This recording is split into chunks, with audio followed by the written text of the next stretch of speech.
Good morning, folks. It's Sunday morning. How you all doing? It's 9:03 a.m. Sorry, I'm a couple of minutes late. Well, 3 minutes late, I guess, technically. Good to see you, and glad that you're here. And let's just say good morning to some of you who are over here already. And we got Twisted. I see you were the first one in here. And you said, good morning. It's Sunday, and this brother is about as close to church as you'll ever get me. Love you, brother. Thank you for these Sunday shows. Thank you, Twisted. I appreciate that. I'm glad that you're here. And let's see. Oh, I'm going to say, first of all, this week, I've been rearranging, if you saw any of the evening shows that we do, or radio, rearranging the studio with Rainey. And so I'm at a totally different desk now, much higher. I don't think I did this before last Sunday morning, so I don't think I talked about this much, but we're much higher now than I was. I had to take everything on the wall and shift it up because it was all kind of down low here. And we're pulled out further from the wall. You see my closet door, which I hate. That's in the corner there.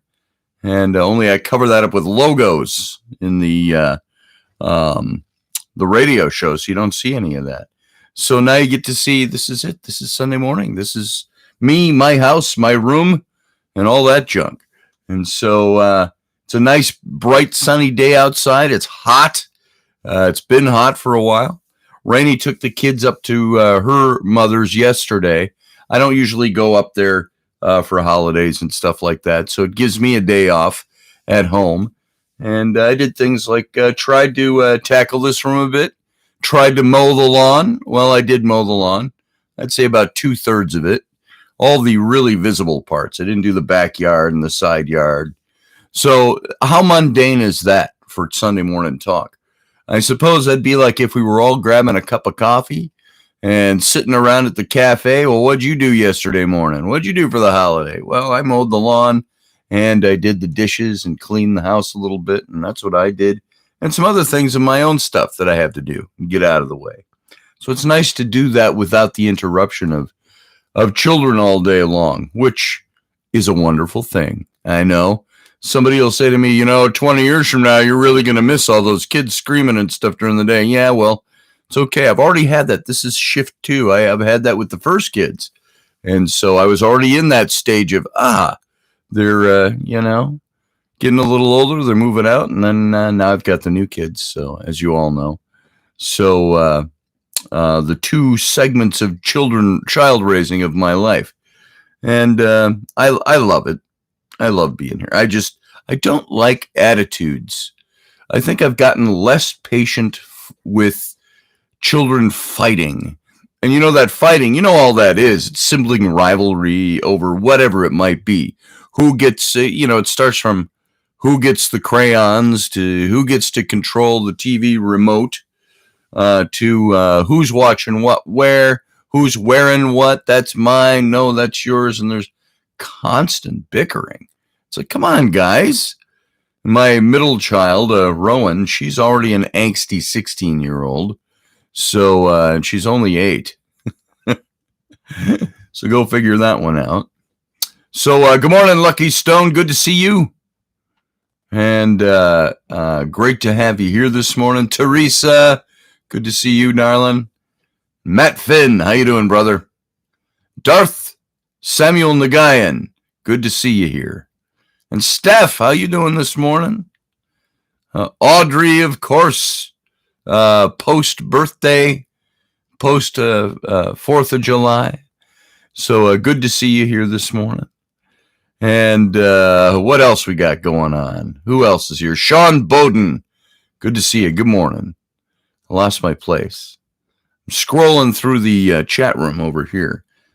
So good to see you all. And I hope everyone had a patriotic 4th with friends and family, says Matt Finn. My child asked me, which one was it? Asked me yesterday. What does it mean to be patriotic? What's a patriot? I think it was Flynn, but I almost want to say it was Rowan. And so we described what patriot is. Do you know they came out with a new definition of patriot about 6 months ago or so, and we talked about it on the radio.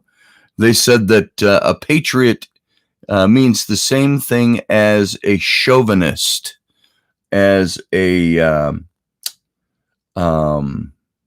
someone who abuses people, so on and so forth. You know, that's now become the new definition of patriot. And as a matter of fact, I wonder if I can find that. And see what patriot means. A person who vigorously supports their country and is prepared to defend it against enemies or detractors. Now, there's a good definition. I had seen some new definitions, and we read them. I think on Rocky's show we talked about them. And that patriot has come to mean by, there it is. It's right here, similar, nationalist, loyalist, chauvinist. A person displaying aggressive and exaggerated patriotism is a chauvinist. That's what it was. The new definition of chauvinist is a person who displays aggressive or exaggerated patriotism. A person displaying excessive or prejudiced loyalty or support for a particular cause, group, or gender. And let's see. And chauvinism defined is an attitude of superiority toward members of the opposite sex. Also, behavior expressive of such an attitude, an undue partiality or attachment to a group or place to which one belongs or has belonged. See, I grew up, I never knew that chauvinism applied to just being attached to a group or place to which you belong. Excessive or blind patriotism or jingoism. And his fervent nationalism mutated into blatant chauvinism is an example in a sentence. So I never knew that chauvinism meant the same thing as patriot, but they've made it become that now. So that's what it means now. That's what a chauvinist is. Let's see. Let's go through and so there you go, Matt. Chauvinist. Let's see what else we got going on. Who else is here? Make sure I got through our list. Mike Yehudi, good to see you, brother. Glad to have you here. Paula Stucci, how you doing? Good to see you this morning. How are things up in Amory? So, I had a bunch of family. Paula, if you're up in Amory, Fennern Jewelry up there, sat on the corner up there for years and years and years and years. That was my former in-laws. So they had a jewelry store there for about 50 years. I think they finally sold it off. My former mother-in-law is like in her early 90s or something, and late 80s, early 90s. And I think they sold that off. So just recently, last couple of years. So let's see. Who else is out there? What do you got? I'm going, Joyce Marie, good to see you. Glad to have you here. Durwood, good to see you this morning. How's it hanging? Corin, nice to have you here, brother. Good morning, fellas, he says. And I think he means everybody. Chauvinist. So, Macabre Menace, Sterling, good to see you, brother. Are you in Osaka right now? Still in Japan right now? Are you stateside now? For the time being, anyway. Let's see. I thought I saw somebody else. Josh Kemp, good to see you this morning. And Tracy Roberts, nice to have you here. And True Divine, Yeoman, how you doing? Good to see you here. Haven't seen you for a long time. Well, at least on in some of the chats. I've seen your posts and everything, so nice to see you here. Delaney, good to see you. Delaney's Delight. And let's see, what else we got? I think that's everybody. I hope I hit you off if I missed you. It's not like we're doing a roll call here or anything, but it's kind of nice to have the opportunity to say hello to everybody when we do these live formats. And there is something that I wanted to do this morning. And I have read this before. Let's see if I can pull it up here. Where I can find it. There it is. Okay. I see a lot of people, maybe it irks me because I get a little tired of the forgetting of what things are all about. And I see the 4th of July comes, and I see that people, happy 4th of July, happy, whatever, happy 4th. And, it's all about fireworks and getting together and holidays. And very little people actually talk about the significance of what it really is. What is the 4th of July? Anybody out there in the chat room? I know this is pedantic for some of you, but tell me what the 4th of July is. What are we celebrating on the 4th of July? And I know most people know this, but go ahead and tell me what you got. I'm just calling up. I want to look for the text of the Declaration of Independence. Let's see. Where is it? I keep looking for it, and I keep finding articles and stories. And no, that's the Constitution. What the hell? How hard is it to find on the internet the Declaration of Independence? There it is. Now I found the text. Holy crap. In Spanish. All right. Now, I'm sure you're all getting this right. Of course, the 4th of July is the anniversary of the signing of the Declaration of Independence of the colonies from England. Macabre says, don't be deceived. Kyushu gets pounded with heavy rain every year, and the economy in Japan is suffering due to COVID, and the Japanese people wear their masks religiously. That's something I heard a criticism of Trump in 2 different places yesterday, of President Trump saying, well, he's got a pandemic going on and the economy is in tatters. And that was somebody's criticism of Trump. Yeah, look what he brought. My contention all along is that people have not wanted to see us recover from the pandemic too quickly because they wanted to affect the elections. Because economy is one of the biggest things that affects elections. And you know what?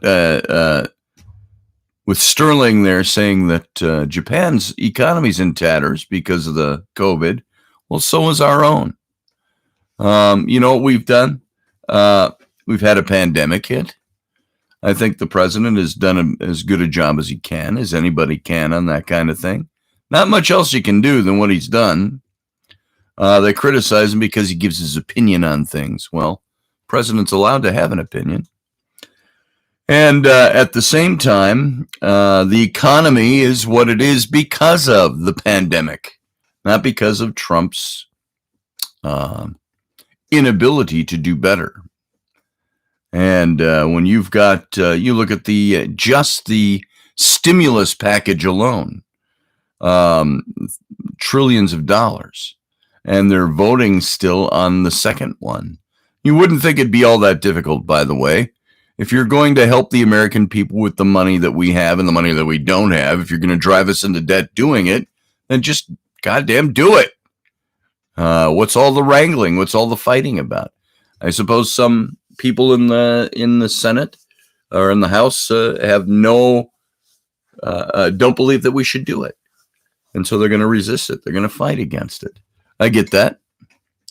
But if you're going to help people. Get all the extra crap out of the bill and just do it and get it done. So let's see. Where was I? What was I talking about? False narrative, says Teresa. Yep. And that's his fault, how? Says Corin. Exactly. Yep, Mike Yehudi, his pet projects. At the same time, if you noticed, that first draft that came out, well over a month ago now, 6 weeks ago, the first draft for the second stimulus package had the entire Democrat agenda being funded, from stuff on immigration to stuff on pay raises to stuff. It covered the whole. I'm not prepared to talk about it this morning. I haven't reviewed it, so my brain is not going to latch onto it very quickly. But the entire Democratic agenda was put in there for funding. And that's why the president said this is dead on arrival. If you don't change, if you submit it like this, it's dead on arrival. And it was. And they've been wrangling with it for weeks now. So we'll see if that ever gets done. I don't want to spend an inordinate amount of time talking about that, but I was talking about 4th of July holiday. What does it mean? I'm so tired already, overtired of hearing how, if you notice where everything is going lately with the pandemic and the race riots and stuff like this, everything is heading to that America is a horrible country, that we've done horrible things. I put up a little post yesterday. The Washington Post even posted that the impact of July 4th, 1776 should be greatly different than it has been. And here, I'll find you the exact quote for that. It was the Washington Post just printed, quote, "It's time to reconsider the global legacy of July 4th, 1776, end quote." And this is the same paper, by the way, that called al-Baghdadi an austere religious scholar. Whose side is the activist media really on, is the question that gets raised, because it doesn't seem like they're on our side. And that is the problem right now. And Corin, what did you just say? It held it, and I had to, or Mike Yehudi. Every country in the history of mankind has done its fair share of bad shit. Ain't that the truth? And Steph, well, if you don't like it here, pack your shit and get out. Go to another country that will treat you better. Yeah, I get that. And of course, people say, how dare you tell me that I have to move from my country? I want to change it. And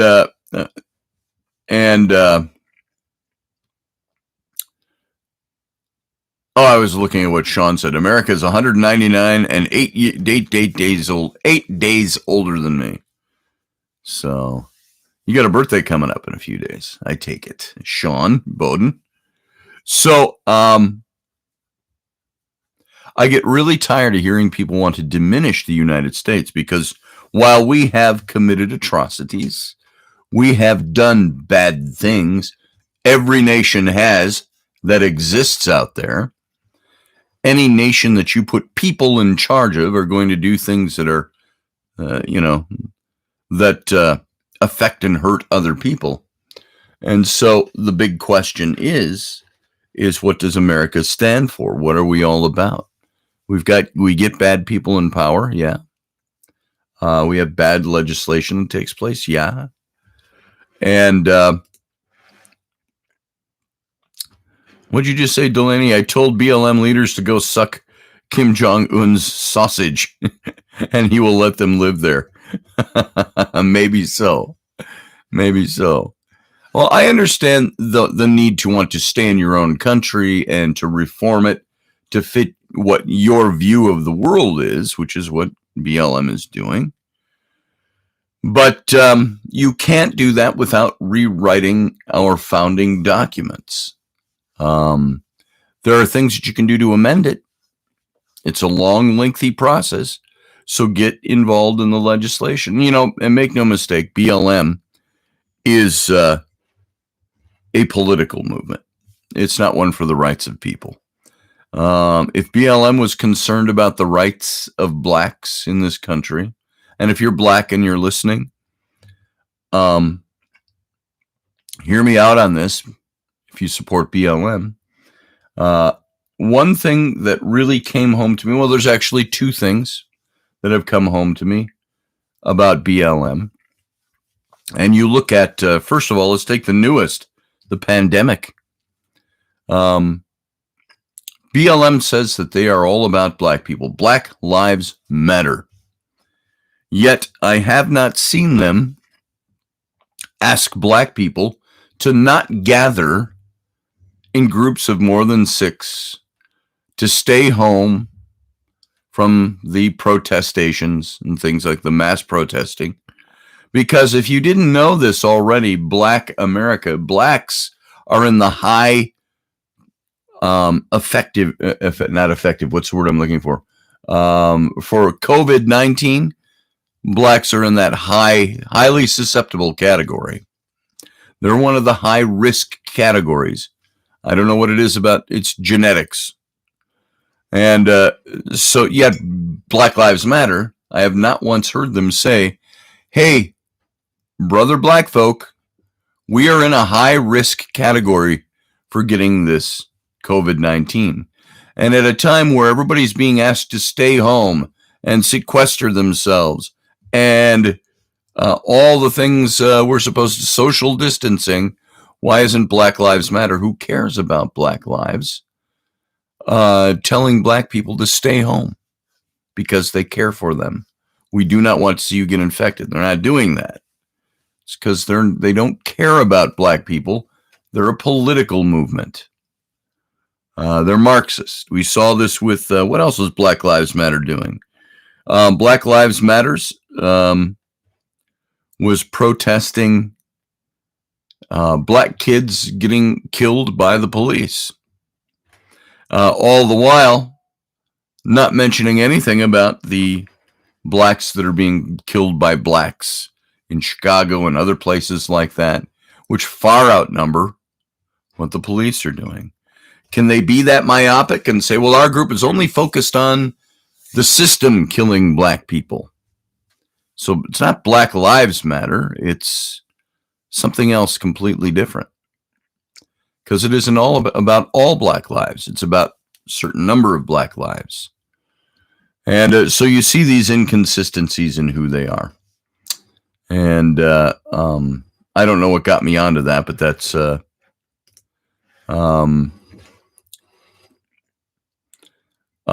something that's bothersome to me.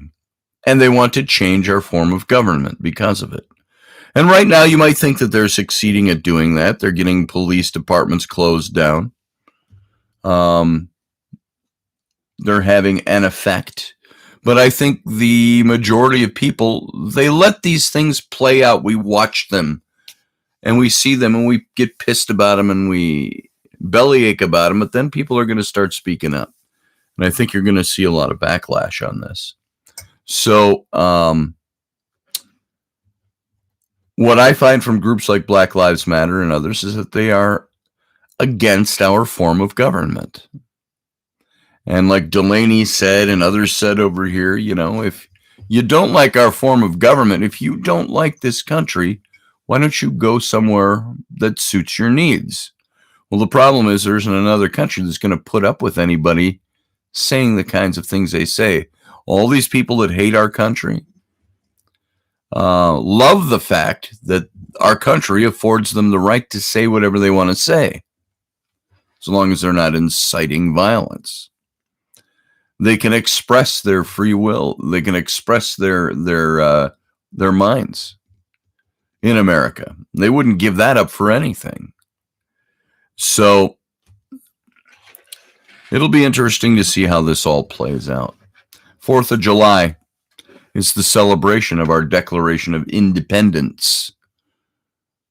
And if you know the background of that, it's one of the greatest documents ever written in human history. One of those.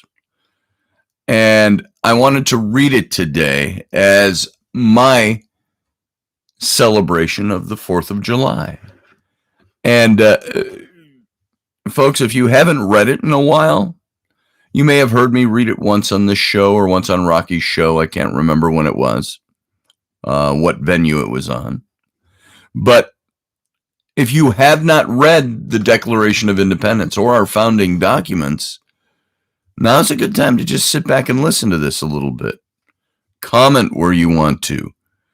I want you to understand, like I said, I'm on this kick lately of having a problem with holidays that we have to which we've lost their meaning. And it's like I posted about that old Star Trek episode last week sometime. Was their episode called, look it up on YouTube or somewhere, the episode entitled The Omega Glory. And it's where they encounter one of their fellow vessels from Starfleet, and there'd been a disease broke out, and the captain went down to the planet of that ship. And so there's that subplot going on. But the people they encounter on that planet are divided into two groups, the Coms and the Yangs. And they're fighting with each other. And the Yangs have these holy words. They talk about the E Plebnista, they call it. And they figure out by the time you get to the end of that episode, it's the theory in science fiction, and I think even in science, is that cultures, and of course scientifically we haven't proved that another one exists out there yet, but the theory is that all life in the universe develops in a similar fashion. It's that theory that archaeologically and anthropologically here on Earth, they say the reason you can have the Mesoamericans and their religious traditions have the same thing as the Egyptians or the Greeks or whatever, all at the same time when they didn't have contact, is because human societies, they all evolve in the same equal fashion and develop their own versions of things. And that's the theory in this, is that the E Plebnista, as they called it, was they were doing the Pledge of Allegiance to the flag and using this weird twisted language that nobody understood in this episode. And of course they all figure out, and Kirk gives his one of the big brightest moments, I think, in old Star Trek lore history was Kirk's Constitution speech, as they call it. It's actually the Declaration of Independence speech as well, kind of blended together, but his Constitution speech, where they figure out that the E Plebnista was the distorted forgetting of the original languages, forgetting of the meanings behind things. And the E Plebnista, they figured out, was the we, the people. And they find the old documents, which they can't read. They don't have the same language anymore. And he shows the documents, and it's the Constitution of the United States. And this isn't Earth or anything like that. This is another planet that developed the same way as the theory in the sci-fi of it all. And so it was a very moving episode. But the forgetting of, the point was the forgetting of who we are, the forgetting of what things mean. And that's what that was all about. He says, you've forgotten the words and what they mean. And he spells it out to him. So this is why I want to read this. And I've read it before. Just the preamble is what I've read before. But I think this would be something good on July 5th to remind ourselves of, about July 4th. Yesterday we had a celebration. Now it's not supposed to be solemn and you stay at home and you don't do anything. No, it's celebratory. We're celebrating the 4th of July. But do we remember why we're celebrating the 4th of July? And there's a lot of people out there that could say, yeah, it's when we declared independence from England. or they'll say it was the start of the Revolutionary War, or they'll get the basic area. They're not hitting the bullseye of the target, but some of the outer rings. But there are a lot of people out there that don't know what the 4th of July is all about. They'll say the founding of our country, in general, if they retained that much from school. So let's read this. This, I don't know how much of a tradition this is. I believe I did this last year as well on my radio show, but I want you to hear the words of the Declaration of Independence. The 4th of July is the celebration of the creation, the writing and creation of this document and what it stands for and what it means. So all of you sit down for a second, talk as you will, but keep an ear open and listen to this. Here it is. In Congress, July 4th, 1776. The unanimous declaration of the 13 United States of America.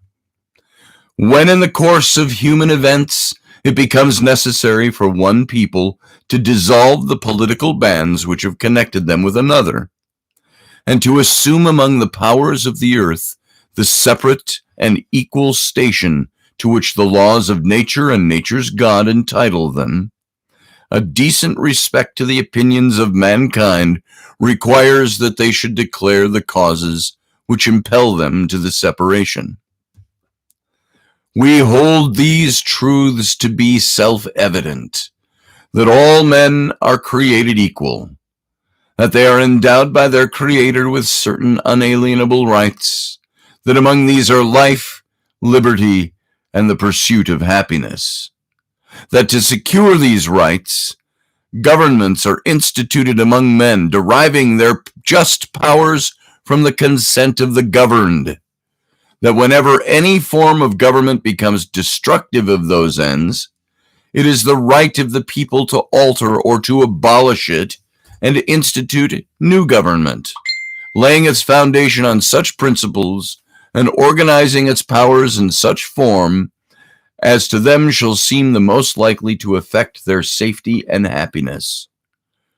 Prudence, indeed, will dictate that governments long established should not be changed for light and transient causes, and accordingly all experience has shown that mankind are more disposed to suffer while evils are sufferable than to right themselves by abolishing the forms to which they are accustomed. But when a long train of abuses and usurpations, pursuing invariably the same object, evinces a design to reduce them under absolute despotism, it is their right, it is their duty to throw off such government and to provide new guards for their future security. Such has been patient sufferance of these colonies, and such is now the necessity which constrains them to alter their former systems of government. The history of the present King of Britain is a history of repeated injuries and usurpations, all having in direct object the establishment of an absolute tyranny over these states.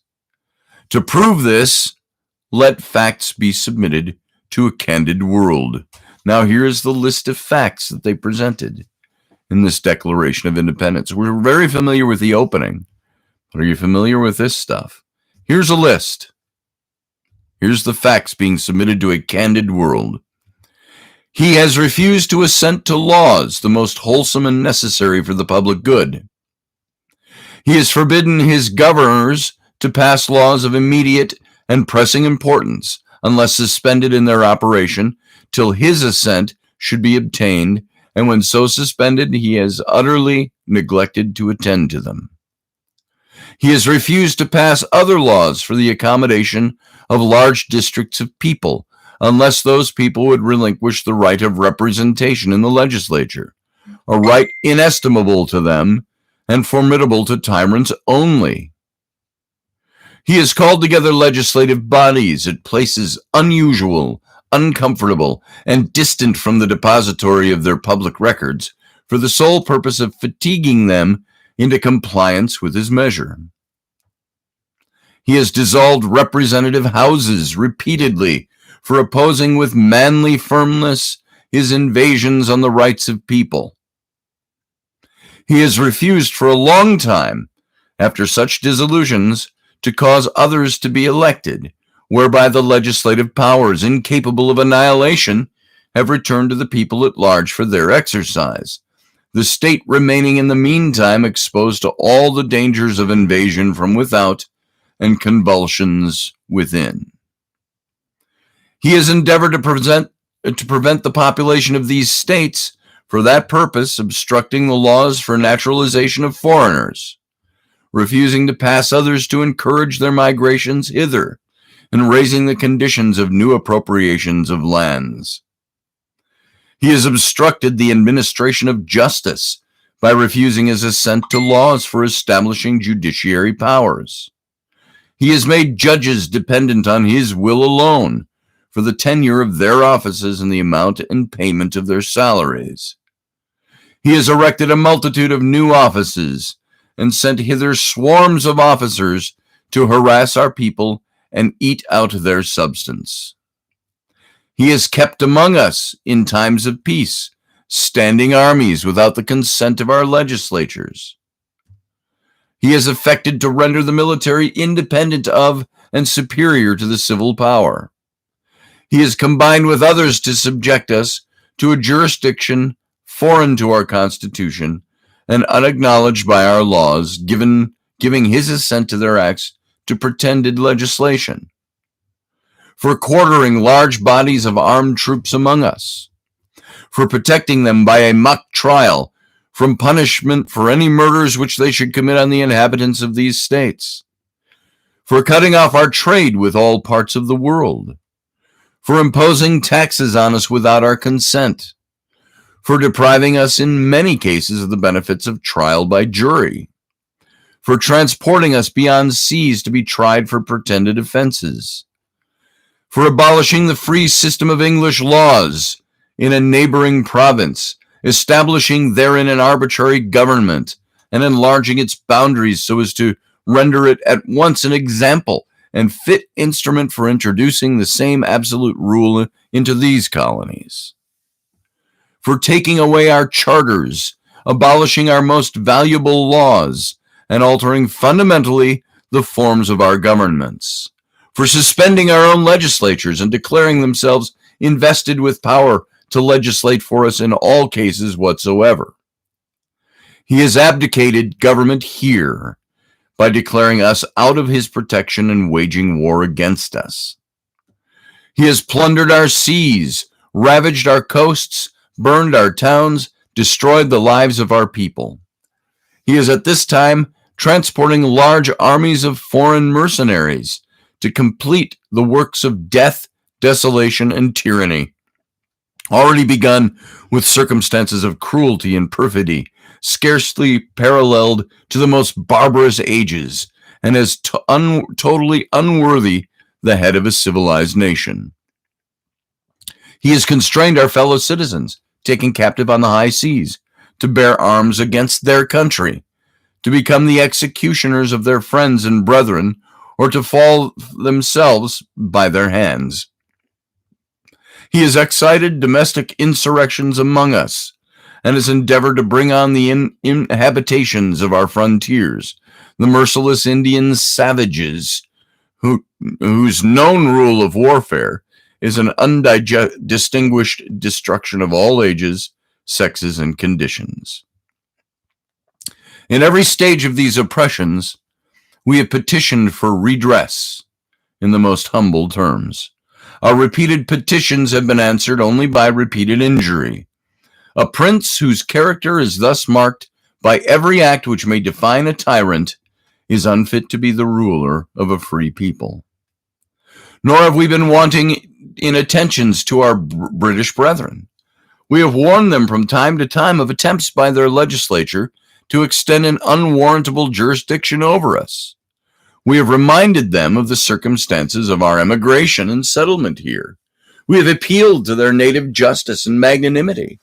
We've conjured them by the ties of our common kindred to disavow these usurpations, which would inevitably interrupt our connections and our correspondence. They too have been deaf to the voice of justice and of consanguinity.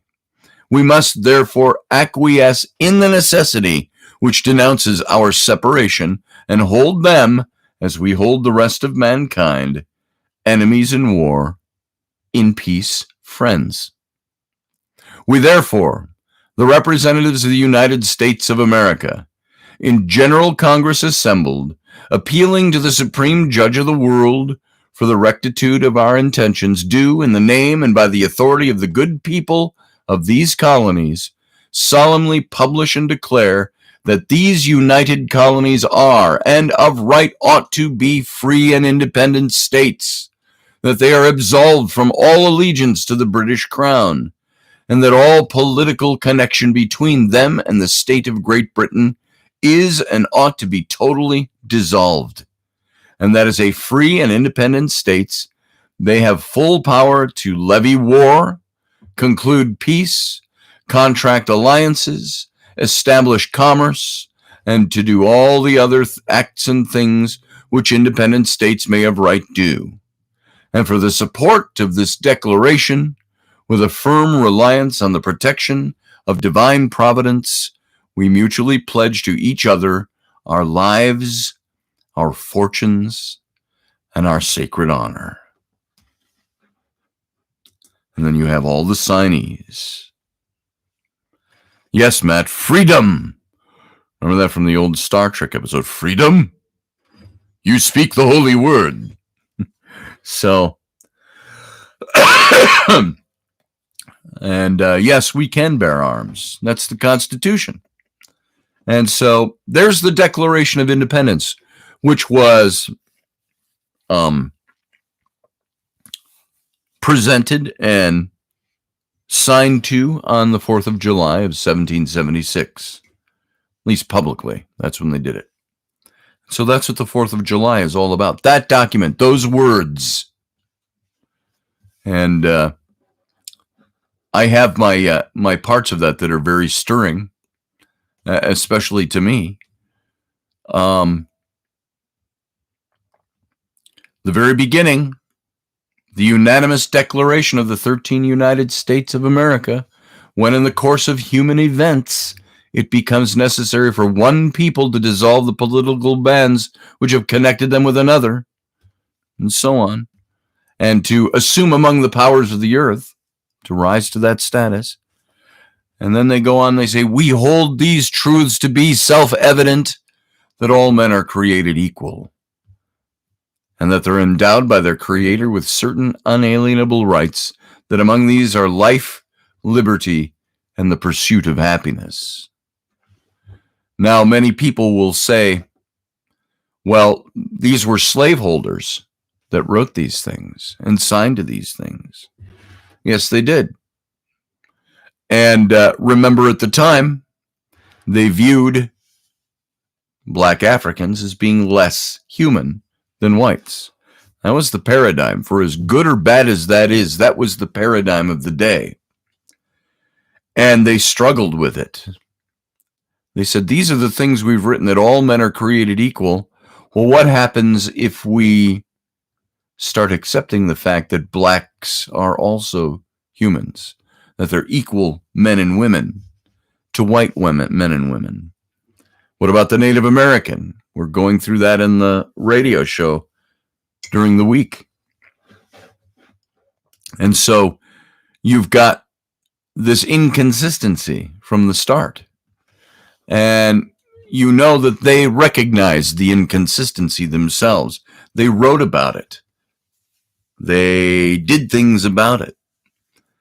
Washington freed his slaves, but not until his death, because his family wouldn't let him. There were legal things that had to be done, and he wasn't allowed to free his slaves. It would have rendered them penniless. Would have been a very altruistic act, wouldn't it?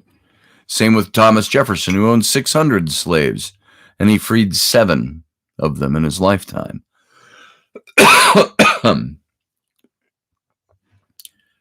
And he said, I believe that it is the future generations that will pick this up and make it work, make it happen. He recognized the inconsistency. He knew that if he were to free his 600 slaves, that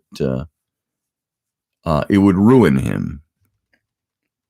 This was the paradigm of their day. You can't excuse it. It's just what it was. But what the founders did in this document and the Constitution and the Bill of Rights was establish for us a foundation for the nation to evolve. They were genius futurists, these founders. And while they couldn't do everything themselves and didn't, they recognized that it needed to be done. And it took, 87 to 90 years for the freedom of the slaves to take place under Lincoln. So you can see why people have a problem with this, because at the beginning we were inconsistent with what we said and what we did. That's the United States. But the beauty is that the United States is the only place in the world so far where you can exercise and enjoy these freedoms and work to change your government and work to change things for the better. To evolve things is probably a better way to say that. So that is what the 4th of July is all about. And I didn't prepare any kind of lesson out of this. I'm just going up, shooting from the hip, off the top of my head about these things.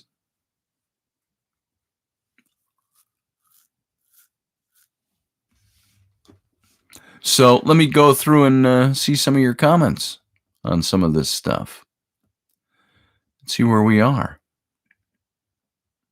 My yeoman, True Divine, says, yes, Matt, people looking for the truth and the basis of the symbols now not only are doing so on the twisted narrative, but with all of the divisional manipulation lens.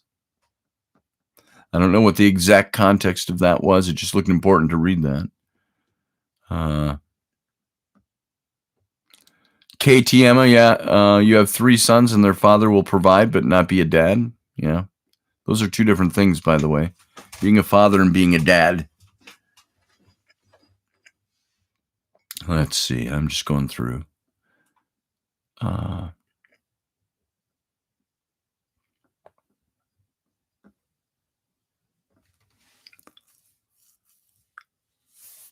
Let's see.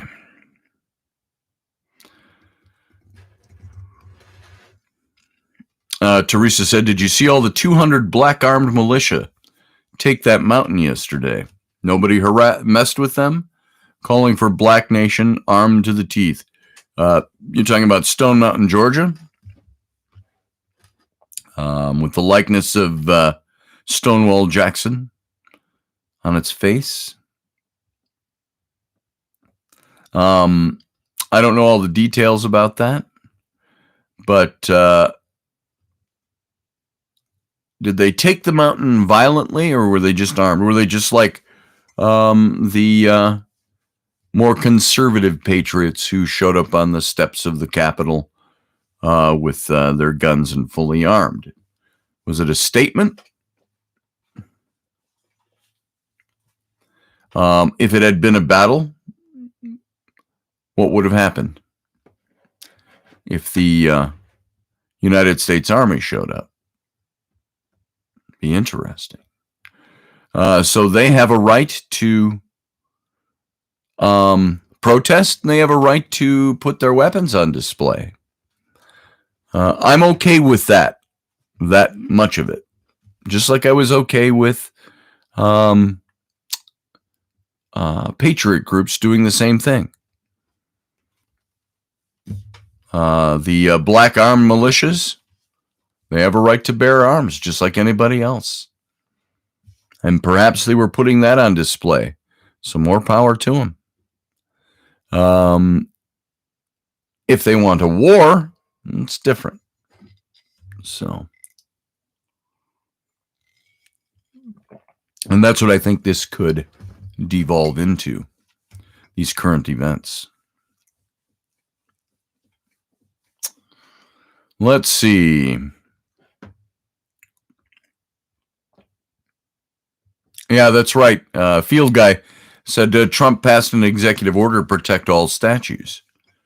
And Teresa responded, yes, but he can't enforce it if the local governments don't. That's the problem. The local governments can just choose not to enforce it. So the whole statue thing, I've talked about that before. Josh Kemp, see you later. I see that you said you got to run.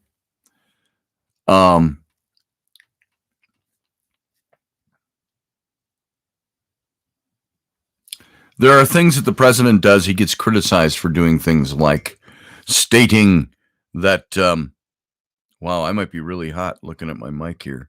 My settings. Somebody messed with my settings. I hope I wasn't coming across too hot there on the mic. I've just turned them down, so my sound might sound different now.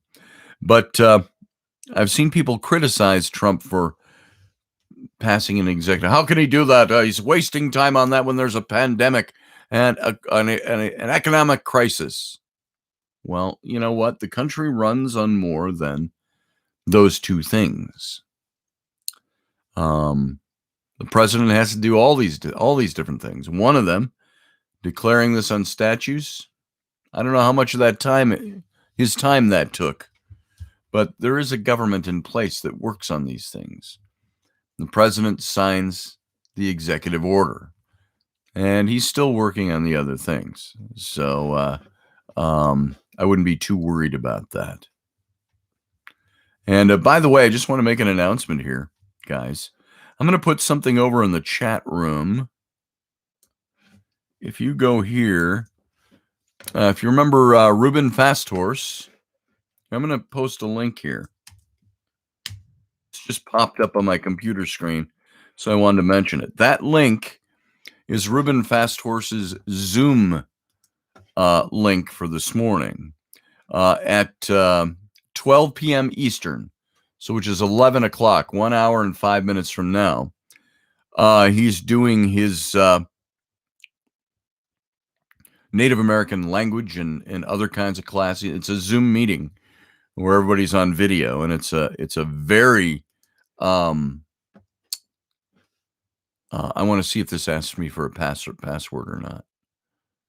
I don't think so. Nope, it's just waiting for the host to start the meeting. So you can go over there, and it's open if you want to. If you're not doing anything in particular an hour from now, and you want to see Ruben Fasthorse's group and the things he speaks about and teaches, classroom setting on language and other things, and Native American issues, you can go over there. That's that link I just posted for you. And the only reason I stuck that right in the middle is that of our conversation is that just popped up in front of my face, an announcement. So there you go. He said everybody's welcome to go. Why, thank you, Sterling. Let's see. Catherine Miller. Yes, I'm going to do a reading for you. I'm glad you showed up this morning because we missed you last week. I didn't see you until we were signing out and saying goodbye, and we were in the goodbyes and ready to sign off, and I saw that you were requesting one. So when we start the readings in a few minutes, you'll be first, Catherine Miller. And so, and by the way, just so you all know, we give them away free here on Sunday mornings. And I know some of you wait for the free reading. That's just human nature. But the free reading is usually a single card or 2 or 3 cards. You do know I do this for a living. So if you really need a reading, anybody, this isn't pointed at anyone specifically, just in general, you don't have to wait until next Sunday to see if you can get a free reading. I do this. It costs a little bit of money, but so does everything in life. So if you want a reading, come on over and get one. You can go over to my website, scottallenroberts.com, and you click on the tarot link over there, and you'll see a couple of PayPal links where you can, if you really need a reading and you want to get one, I do 5 card readings and 10 card readings that I'm offering over there. which are respectively, I want to say it's 55 and 85. So I've done so many discounts on them that I think it's 45 and I can't remember what it is when I do a discount, but it's you can go over and see, and there's preset amounts over there. By the way, Field Guys Zoom, it's a communication program. Rocky and I use it for the Situation Room. Jim Johnson uses it for his show. It's how you call different people in together. And it started as a conference, video conferencing software. It's not even software. It's a website. And so it pulls everybody's video in and they can all chat together. So it's a great way. So to communicate anyway. So let's see. I'm just looking through here. I know we're talking about other things, but this whole thing of getting yourself a reading, I love to do them for free here on Sundays. And if we have time and you're available, and I'm available and we make it, we get you a reading on Sunday. But that is all part and parcel to not just having a show and doing readings for people, but for promoting the fact that this is part of what I do professionally. So if you need a reading and want a reading and don't want to wait to see if you can make it to the single card on a Sunday, or a 3-card reading, come on over and we'll get your reading. And if the financial part of it is tough for you, just get a hold of me. We'll work it out. So there we go. All right, let's do this. Let's get into doing some readings. Now that we're talking enough about it, let me move my my keyboard out of the way so I can do some spreads of cards here. And like I said, I've been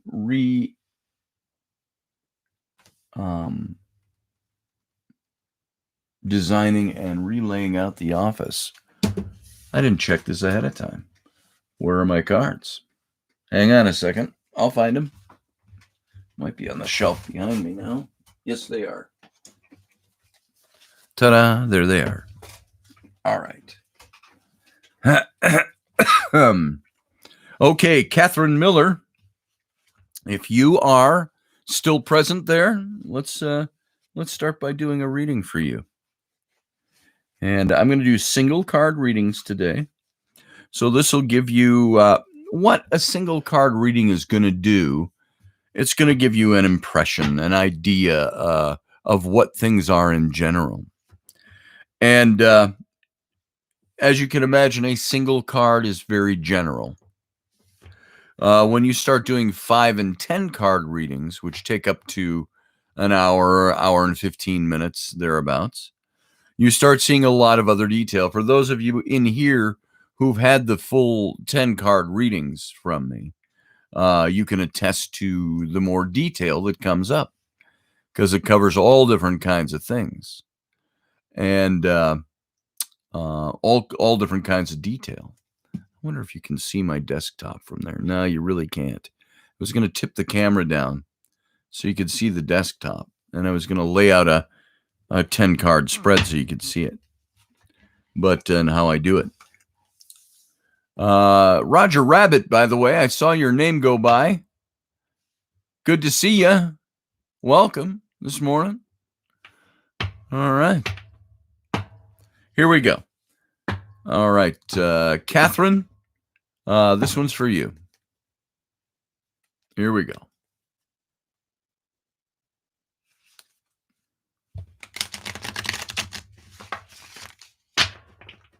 All right. I like to shuffle 3 times. Just rearranges the deck. I don't think there's anything special about the number 3 other than there is that divine triune that appears in just about every religion and ancient culture. The triumvirate. Here we go. All right. Now, Catherine, if you were here, I'd have you take this deck and I'd have you cut it for me. But since you're not here, I'm doing it on your behalf It's kind of a big rough shuffle is what we're doing. There we go. All right, Catherine, you ready? Here we go. Here is your single card for today. You have the Queen of Coins. The Queen of Coins. Now, if you look at that card for a second, that is the queens and the kings in the deck generally always represent somebody who is a specific person in your life. You're going to recognize this person.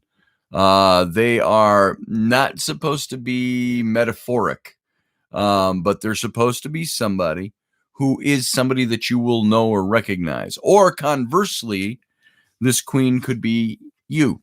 It could be the characteristics of this queen are part of who you are. And the coins, of course, represent the material aspects of our lives. The cards are divided up into those subdivisions, and the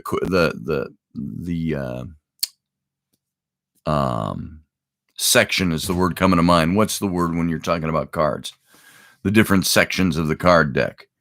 Why is that word escaping me? Simple word. But anyway, the coins or the pentacles in other decks, in the older decks, represents your material well-being, the things that have to do with the stuff that makes life go for you. This isn't about so much about emotions or passions or things like that, but of the more pragmatic nature, the things that the nuts and bolts of life. And the Queen is a card that's really steeped in the tradition of family, reflects a person, a woman, who is financially adroit, possesses a very pragmatic and practical nature, and this person is going to come to your aid in some financial matter, most likely advice on how to better manage your money. And the queen is not the king by the hierarchy of the decks, but she's almost the top of the heap. She's the queen. And this represents a woman who is going to be somebody, if it's not you and elements of yourself, this is somebody who's going to be somebody that you need to, is either already in your sphere of influence. You know who this person is. It's like a mother, a grandmother, an aunt, a friend, a boss. These are people who are, the Queen of Coins is somebody who's established in life.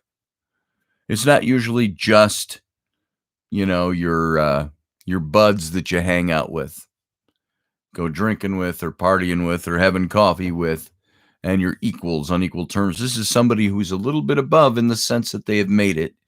They've established themselves. And this is something that leading up to now, the past of this card is you've been granted the opportunity to create a secure environment for yourself, for your family, and by the talents that you've been developing. And the help that you give and continue to give to those in need is going to be a significant source of fulfillment for you. This is the past of this. This is how this plays out in your life. But in the very present, a feminine influence in your life is going to give you some practical advice. This advice will help you create abundant prosperity. Advice could be money landing in your lap that somebody is helping out with. It could be good advice. It could be the offer of a good position in a company, an investor, an employer, things like that. And so effectively utilizing your talents are going to lead you to financial success as a result of what this person brings to the table for you. And keep in mind, your more practical behaviors and prosperity are already with you. You're just going to develop those as a result of who this person is. And again, that person could be somebody, usually signifies somebody outside of us that's in our sphere of influence. It could also be you. It could be you doing this for yourself. You have these tools. You've already been there. You're developing something. You are the one that people go to for this. And so the Queen of Pentacles, this card, your card today, she's somebody who is practical. She's organized. She's a reliable multitasker. She does a million things to keep her world floating. I look at like my own wife, Rainey. I see her as this Queen of Coins. She constantly gives and gives and gives, and she keeps her world moving. She's a pretty amazing woman.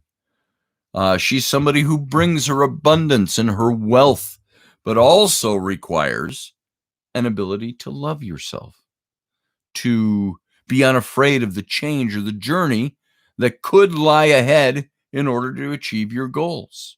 This is the person that's going to advise you and help you. And like I say, it could be just you advising and helping yourself. And so it's a very positive card to have. It's one that's really saying to you right now, you are either in a very good position or you're in a position where somebody is going to help you get to that next step that needs getting to. If you're already mature and already established in life, maybe there's not a next step you have to get get up, or a next rung on the ladder, or the next stepping stone to something else, but maybe utilizing the things you already have to make life better. And so this is what this is about. Now, I hope that that's meaningful for you. I'm just curious. I drew a second card off the top, and it's the High Priestess. So combine this with the Queen of Coins. The Queen of Coins says you've got the material well-being to make the nuts and bolts work. However, the High Priestess card, if you combine it with that one, that's the next one on the deck. I wanted to illuminate that one card. The High Priestess is the card of intuition, of uncovering the hidden messages of life, the things that are not normally seen, the not being woke, but being awake. You're awakened. You are the one who understands the deeper things, that uncovers the deeper things. At times, the High Priestess card can be the card that is so representative of uncovering the hidden things that it was the card that stood for adultery, for uncovering affairs, uncovering the disloyalty in others, seeing through the hidden things that are being kept from you. But the High Priestess card is a very, very positive card to have in a line with the Queen of Coins. It's one that says that you have innate wisdom and intuition, and you can fall on that to open up the hidden meanings of life. And so that's a couple of good cards for you. So I hope that means something for you, Catherine. Both of these tell me you're a strong woman. You got good things going for you. You've got your shit together, that you can sometimes look to others for help. Could be a woman out there that's advising you. Could be you advising yourself. So there you go. I hope that was helpful. I hope that means something to your situation. They do mean something. That's good to know, Catherine. Good. So take those messages with you. You either are or are in need of good advice from a strong woman who is there to help you. At the same time, you are intuitive. You are the one who can uncover things, not just negative things, positive things, opening up the magical intuition of life, so to speak, and you're tapping into that. So there you go. Corin, I wanted to see what you said here. You got a big paragraph up here, it looks like. Be willing to take advice, make changes, or make sacrifices when it comes to notoriety or feeling good about yourself. Many ways to fill the cup, some more lasting. There you go. I'm not sure if you're responding to someone or to just the reading itself. Yeah, that's a good take. And Durwood says, I'll do a reading. Are you doing a reading? You want me to do a reading for you, Durwood? You still sitting there? I think you're next on the list anyway. All right. So here we go. This is for Durwood. And you know who you are. The cards know who you are, even though that's a pseudonym that you use in the chat room. That's okay. This is for you. And I'm going to shuffle up for you again.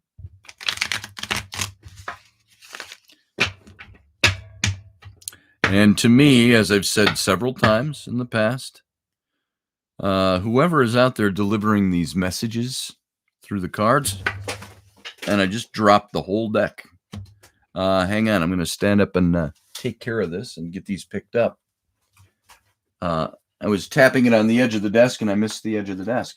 So what I believe is the person that is person or thing or entity or creation, a creator or originator who gives us these messages doesn't need me to shuffle the deck. He doesn't need any of us to do anything. He is all I'm using is, I don't know if it's I don't believe it's a guy. It's not a man or a woman. But they don't need us shuffling to be able to give them the messages they need. All I believe that it does is the shuffling rearranges the cards and allows whoever's giving the message to give their input to the reshuffling of the deck.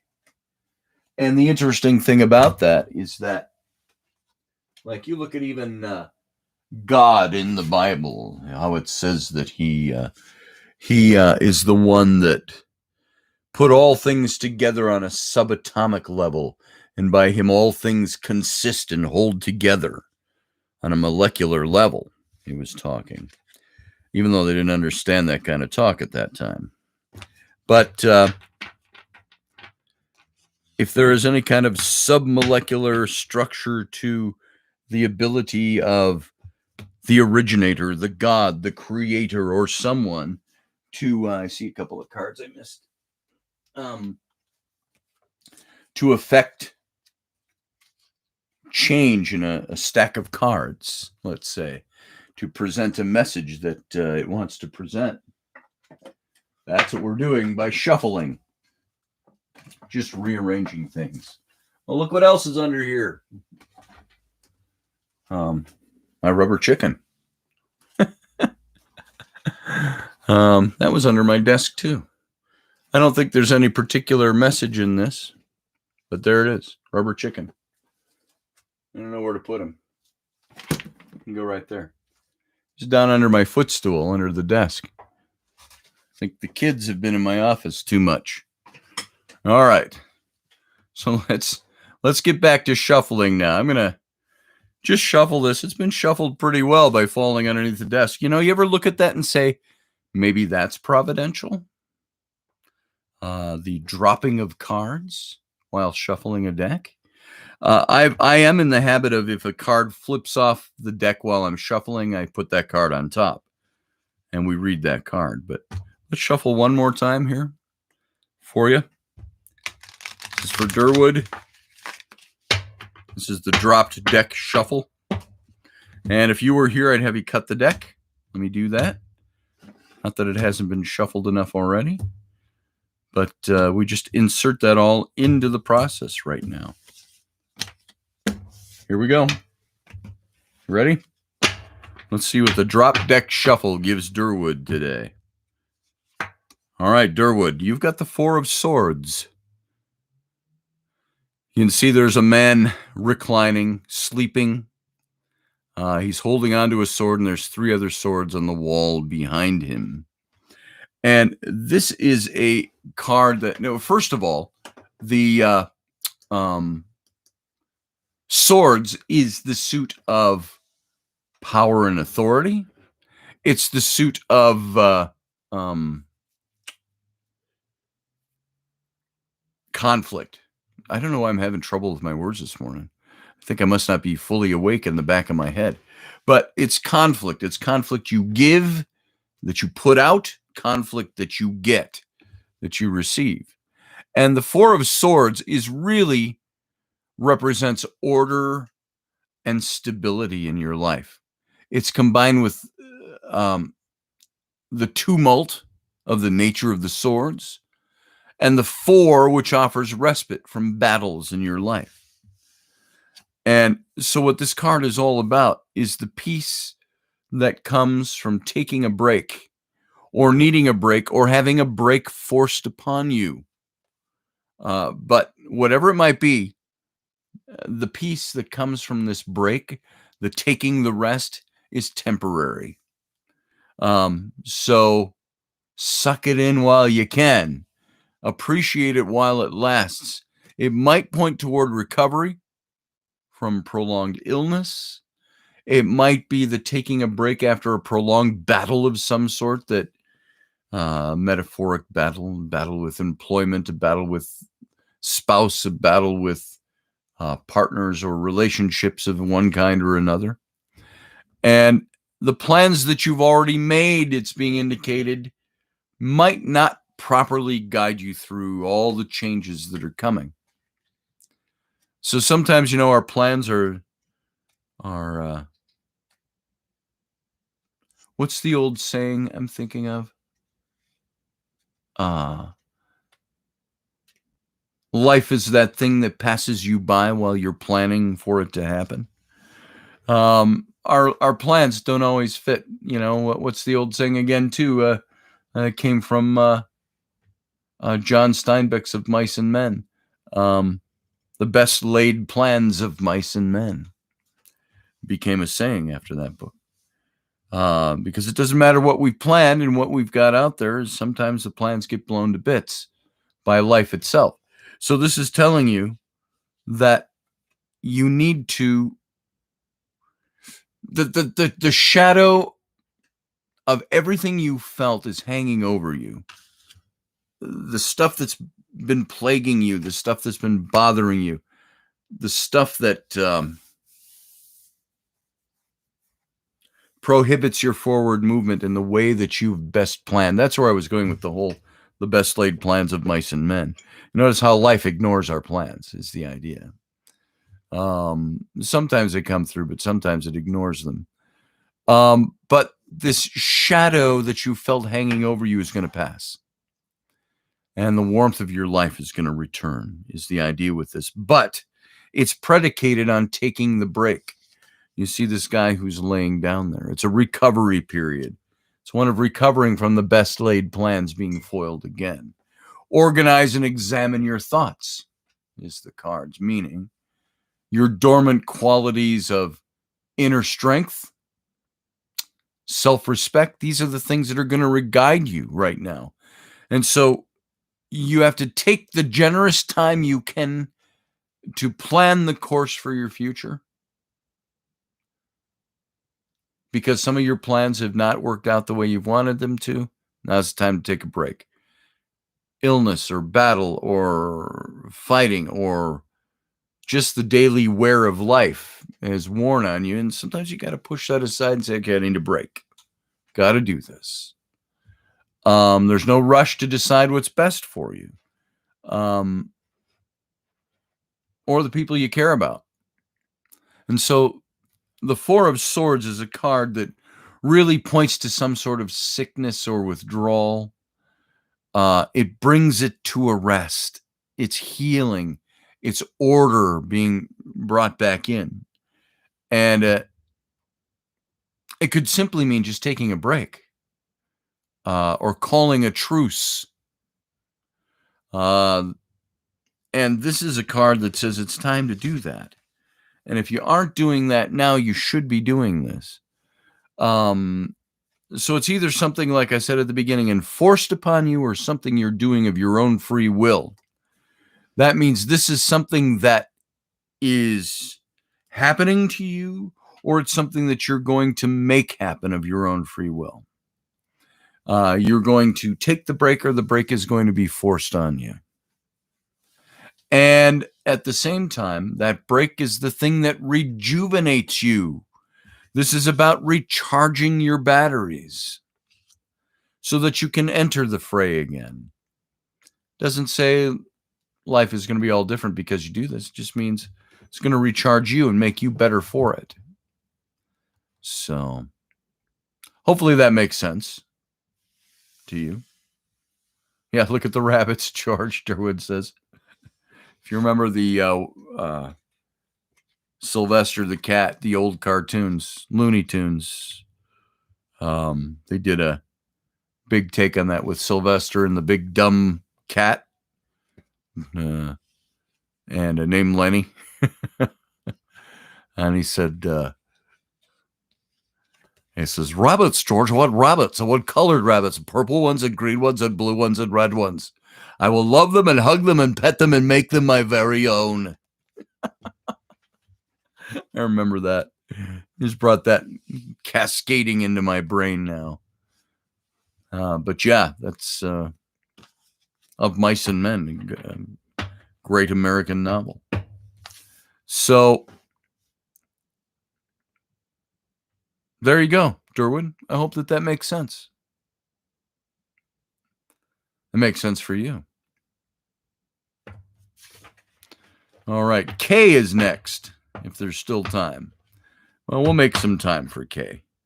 How'd your reading from last week go? I hope that means something. I hope I remember what it was about. And so let's see where you are this week. Let's do a card for Kay.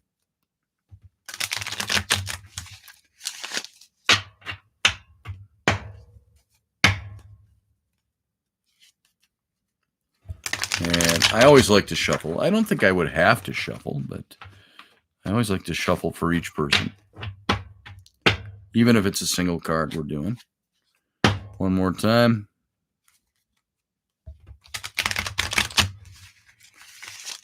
All right. Okay, if you were here, have you cut the deck? Which I will do for you right now. All right, here we go. All that shuffling to get one card on top. Let's see what we got. All right, you've got the 9 of Coins, which isn't a bad card. Frankly, it's a pretty good card. Coins, again, has to do with that material well-being of your life. And it's you're pretty advanced in the numbers on the coins, or the pentacles in the old way of reading the cards. And this is something that speaks to a fairly significant financial reward, but born of hard work, careful planning on your part. And it's a just reward for prudent actions is what the card means. It indicates that there's a time of hardship for you that's coming to an end. And a kind of a counterbalancing time of pleasant living is at hand. I used to say, rather tongue-in-cheek, okay, I've tried this poverty thing. I'm done with it. Let's try obscene wealth for a while. So this is kind of the opposite.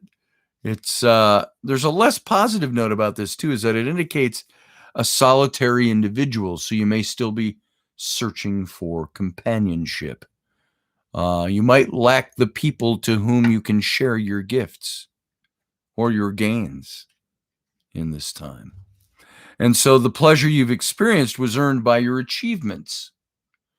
It's through the rewards of a recent project or something that might not be so obvious, things you put your hand to that will help you receive abundantly for the work that you put in.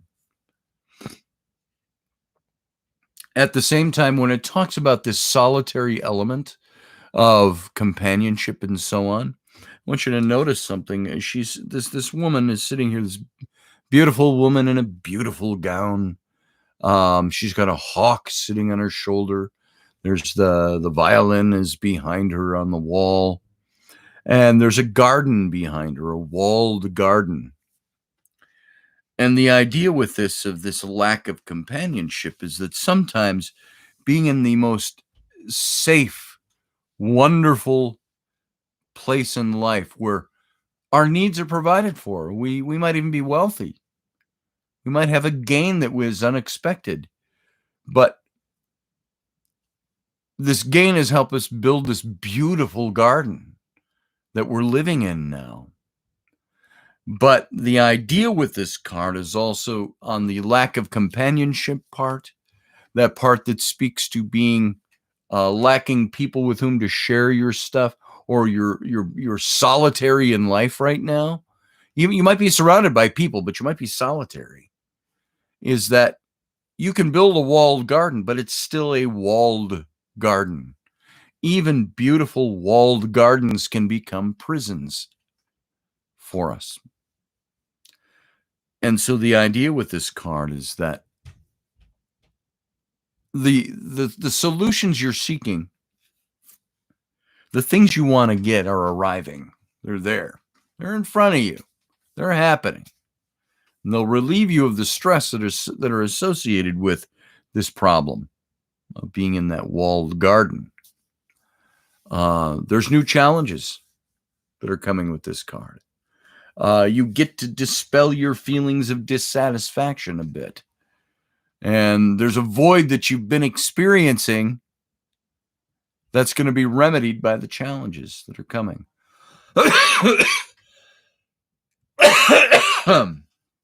Excuse me. My wife and I both have this right now, by the way. I think it's the going from hot and humid on the outside to cold air conditioning on the inside. Both a little scratchy coffee these days. So the presence of this card could mean financial independence is coming for you. It could be. Means your efforts in your business life and your personal projects are on an upswing. And those could be the things that, it's not that you've been in bad shape up until now. It might be that the things that represent your prosperity right now, your material well-being, are things that also have you kept in a locked-in garden. So even a beautiful garden that is walled can also be a prison. And so it might be the idea that you're in a good place in life. Something better's on the step. It's coming up to the house for you, so to speak, metaphorically. And it's going to help you free yourself from the locked garden. And but at the same time, remember, we can also just start erecting walls to the new locked garden. So you have to be careful of that. So hopefully that's helpful. And it means something. So Joss Bergovit, Independence Day, fight for it, Scotty, he says. Yes, we have, Joss, and I still do. Good to see you. I don't think I've ever seen you in here before. So it's nice to see you here. KT Emma throws out a big heart. So hopefully that meant something. All right. We got Truth in Me is next. Truth with a double O. I don't even see you in the chat room. I might have missed you. Oh, there you are. So let's do Truth in Me. Let's do there's still time. So here we go. You're welcome, Kay.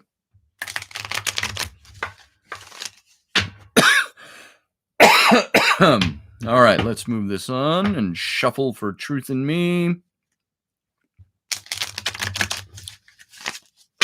Truth. One last time. And if you were here, I would now have you put your hand to the deck and cut it for me. I'm going to do that on your behalf instead.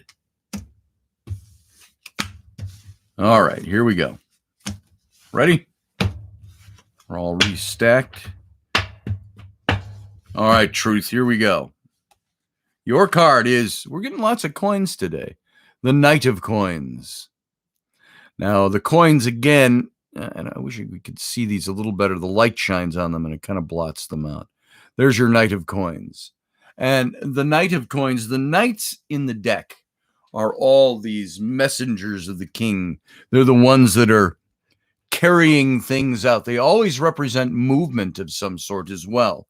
If you look in the older decks, they're all either mounted on horseback or there's a horse present. It means there's movement. The knights were the term the knight errant He is the one who is doing the deeds of the king, fulfilling his commands. He's moving things, shaking things, making things happen. Except for there's only one of those nights he's on horseback still in many of the decks, but he's not moving. He doesn't indicate so much motion.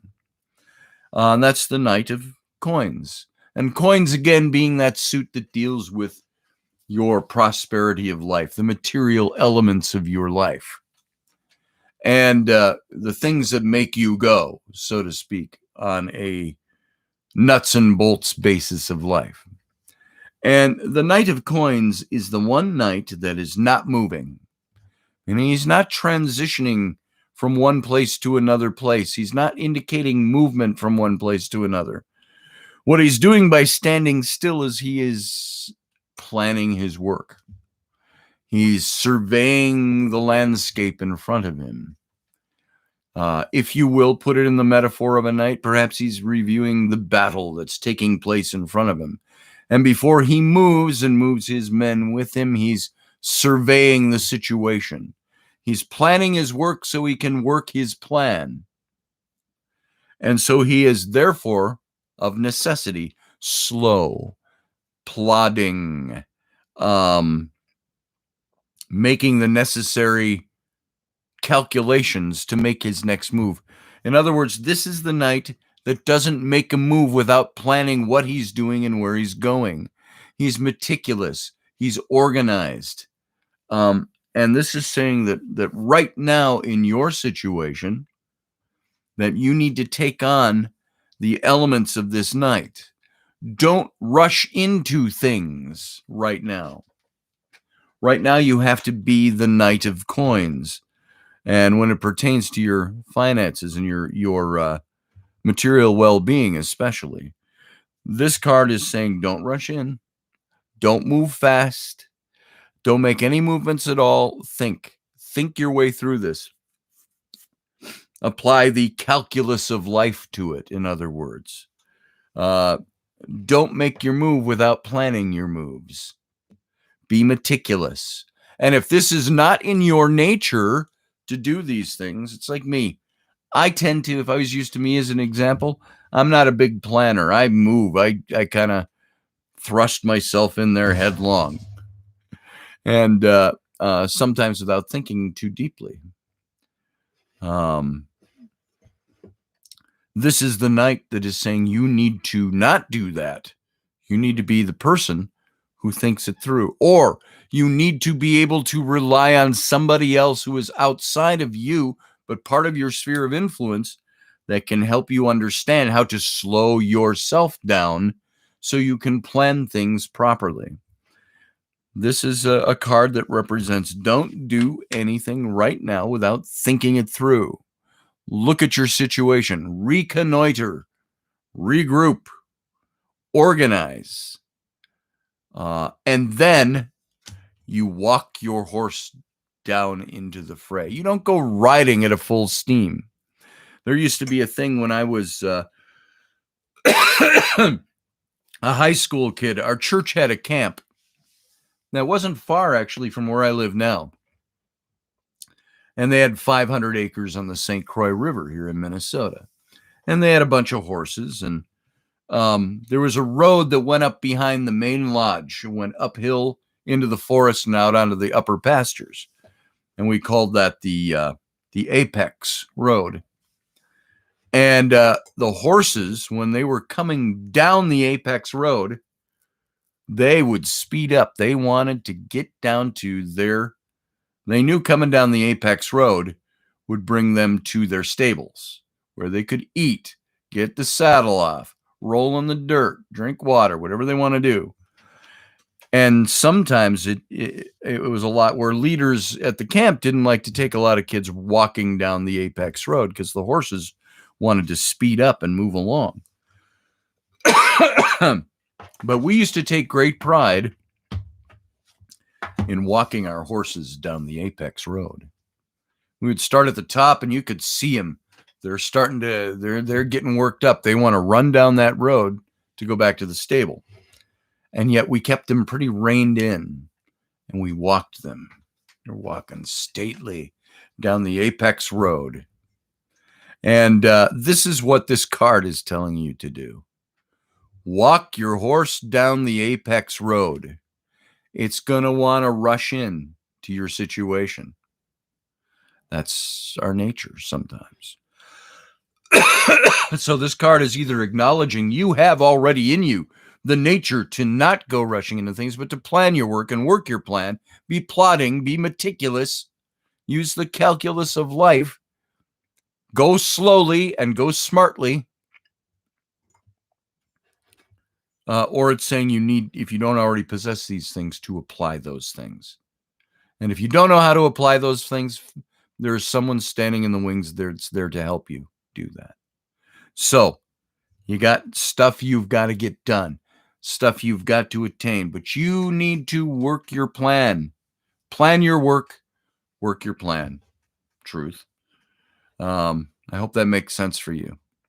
Take the necessary time to get your shit together, get your ducks all lined up in a row, know what you're doing, know what you're thinking, know how you're going to carry out your plan, and then implement it. And this will be the best for your material well-being. So I hope that helps. KTM and Scotty, could take some Mucinex this weather. Yeah, I've thought about that. I've been congested in coffee. My wife says, do we have COVID? I rather doubt it. This has been going on with me for over a week now. And you've heard it in my voice in the radio shows. And Rainy's picking up a little bit of it now, too. And so, we're not too worried about anything spectacular or over the top. I just think I get these kinds of things every year for the last 30 years of my life. So I was hoping to avoid it in this season, but it's there. So I'm a little coffee, a little choppy in the back of my throat. And so there it goes. So that's all the readings I'm going to do today. So I hope that those were meaningful for those of you who got them. It does indeed, says Tooth. Thank you very much. Truth, I mean. The OO throws me. Oh, yeah, Sterling, I say shit a lot. Shit. Even on a Sunday morning. So what could I impart to you all as we part for Sunday? My wife's grandmother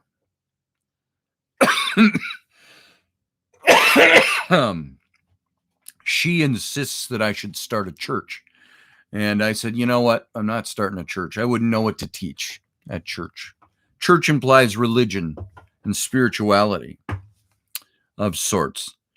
And yet there are times I think if I were to start a church, it would probably have some Christian overtones because I am still fairly Christian.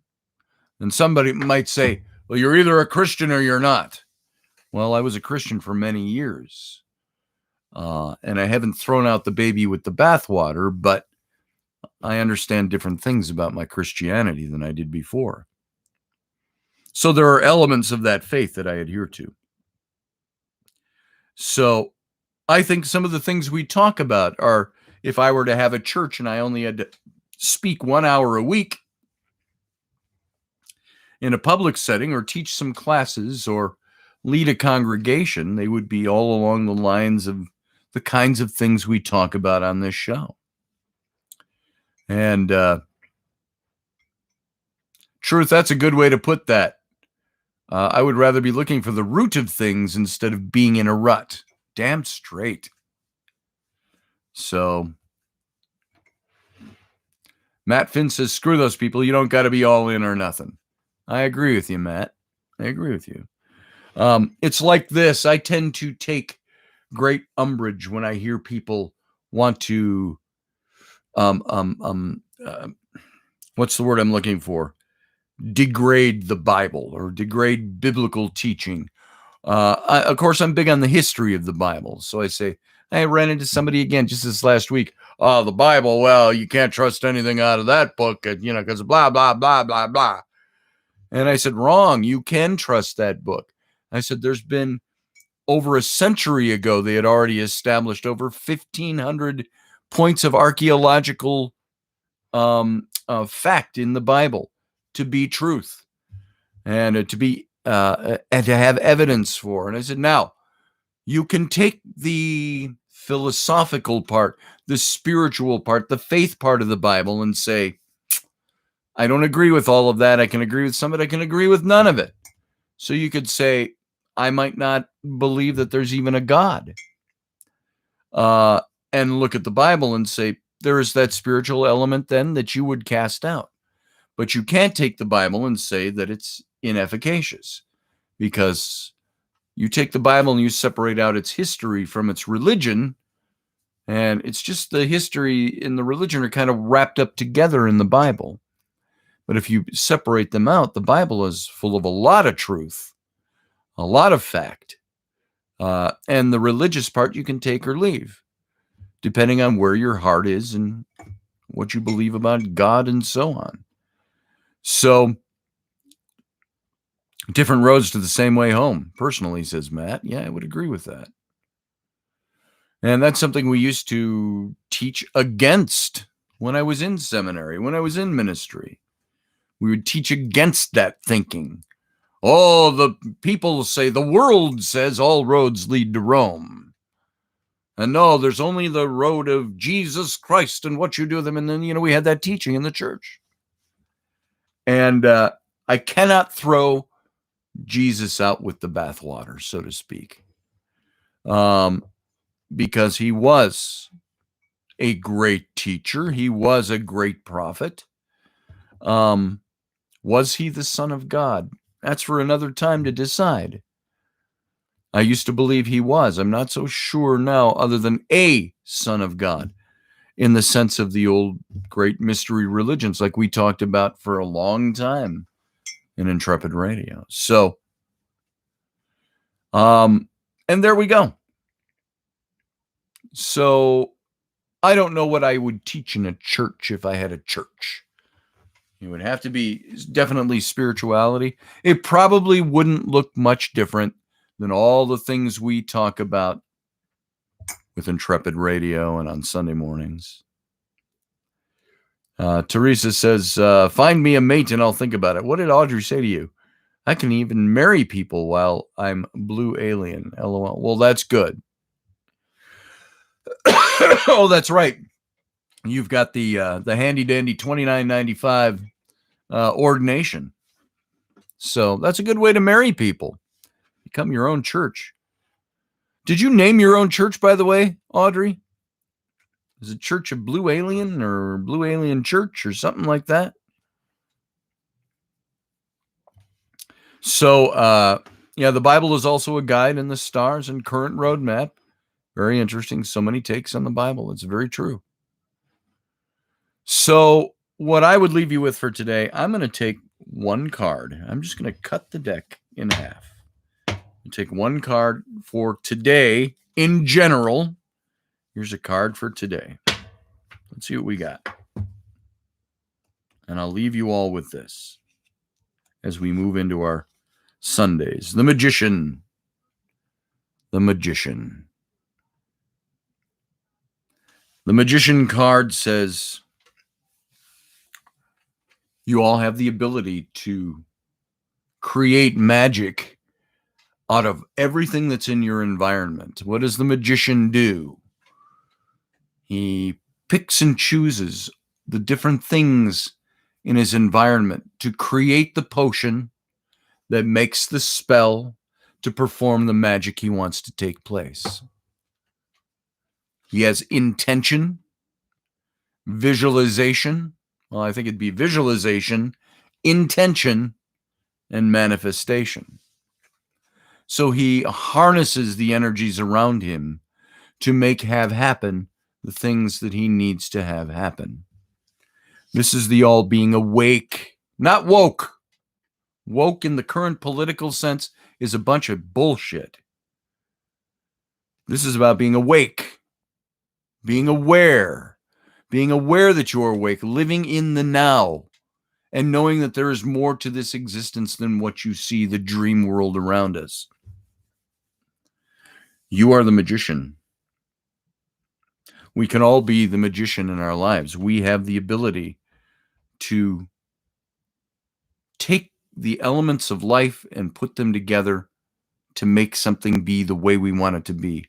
But you have to visualize with intent and manifest that thing to happen. We all have that power. You have the power of the magician. Every one of us does. So there you go. Take that with you today. Don't get, many times when I was in ministry, let's talk about it this way for a second. And I've mentioned this before, the senior pastor and I, when we would talk about these things, and he would say the most discouraging thing is, he says, that you put all this out on a Sunday morning and everybody's moved on a Sunday morning.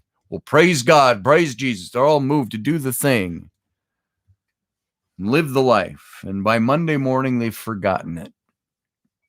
By Tuesday morning, church is as distant from them as the next Sunday is.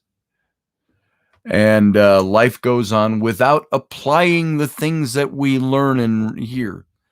And that was his big thing. He says, if I can get people to apply what they hear and what they learn, to actually learn it, he says, then I know I'm achieving something good.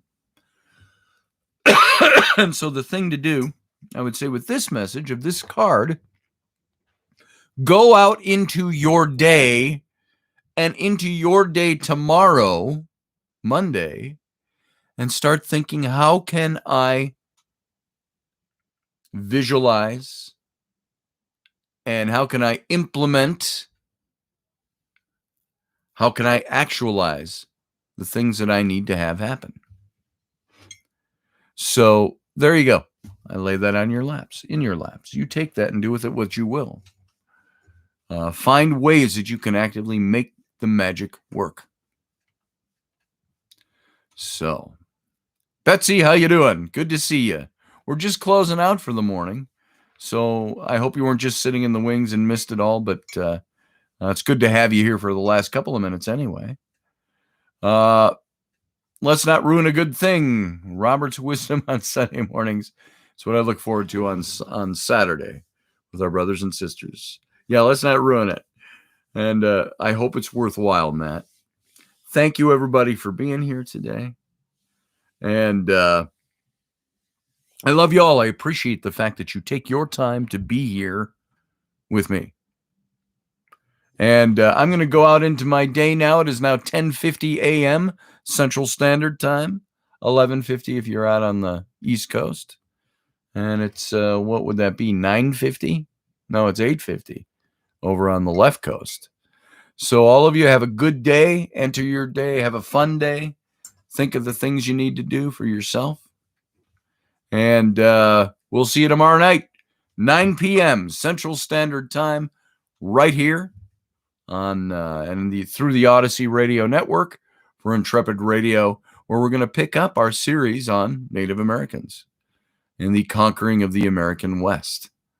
We'll be through that at least for another week, at least, maybe 2, maybe 3 more weeks. We might punctuate it with a couple of other topics to keep vital and fresh, but I think this is an important history for us to learn. So that's it.